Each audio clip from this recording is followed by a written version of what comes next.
আমি প্রতি মাসে আমার গার্লফ্রেন্ডের অ্যাকাউন্টে 2000 টাকা করে জমা রাখি, মাঝে মাঝে আরো বেশি টাকা দেই। ও 1 টাকাও খরচ করে না। মাঝে মাঝে আমি ইচ্ছা করেই বলি পছন্দ মতো কিছু কেনাকাটা করতে, কিন্তু ওর একটাই কথা, আমার কষ্টের টাকা নষ্ট করবে না। ওর এই দিকটা আমার খুবই ভালো লাগে, তাই আমি নিজেই কেনাকাটা করে ওকে গিফট করি। যা গিফট করি না কেন তাতে মহা খুশি।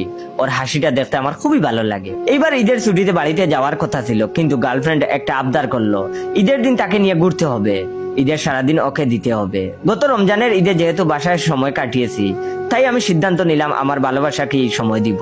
ও সরি, ওর নাম বলতে ভুলে গেছি। ওর নাম হচ্ছে সাদিয়া। ওর বাসা আমাদের বিয়ানীবাজারে। তো ঈদের দিন সকালে নামাজ পড়ে বের হয়ে সাদিয়াকে ফোন দিয়ে বের হতে বললাম, আর আমি ওর বাসার পাশে বিয়ানীবাজার জেস্ট রেস্টুরেন্টে গেলাম। কিছুক্ষণ পরেই সাদিয়া আমার কাছে চলে আসছে।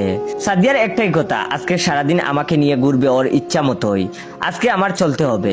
আমি আর কিছু বললাম না, কারণ আমার ভালোবাসা আজকের দিনটাই তো আবদার করেছে, তাই ওর ইচ্ছা মতোই আমি আজকে চলতে লাগলাম। আমরা সারাদিন দুজনে একসাথে সময় কাটালাম, বেশ সুন্দর সময় কাটিয়েছি। সন্ধ্যার পরে সাদিয়া বলল ও একটা ফোন কিনবে। আমি সাদিয়াকে নিয়ে ফোনের মার্কেটে চলে গেলাম। ওর পছন্দ মতো আইফোন 13 প্রো ম্যাক্স। আমি আর কিছুই বল